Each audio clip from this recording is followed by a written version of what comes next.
Дефицит воды – это была одна из многолетних проблем сельского поселения Аршты, и теперь она решена. До установки нового каптажного колодца жителям приходилось сталкиваться с рядом трудностей. Как делится Любовь Альдиева, для личных нужд приходилось спускаться к источнику, путь к которому труден особенно в непогоду. Но теперь об этом можно забыть. Обращение калиматов, суши алдош, ши алквачизден, хидлен, тунч, адик дацадуал, адик хидуатун.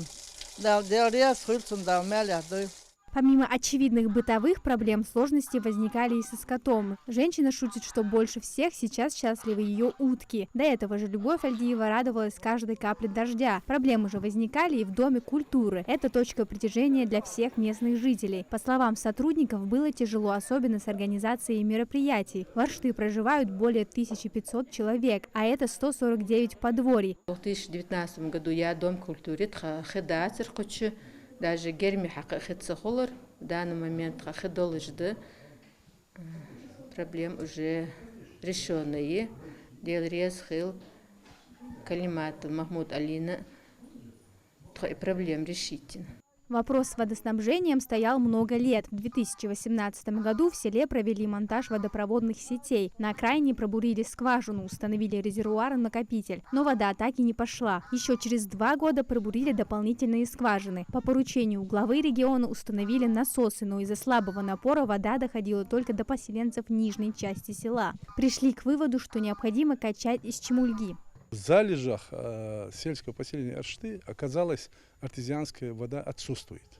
Это уже доказали. Мы запрашивали Пятигорск архивы. Они нам сказали, что у них был архив в Чеченной Ингушетии еще, что на юрте Аршты лежит на пластах сланцевых. Поэтому рисковое водоснабжение здесь. И поэтому пришлось ехать в соседнее село. Там в залежах есть артезианская вода. Там пробурили. Ну, благо, недалеко отсюда, 3,5 километра.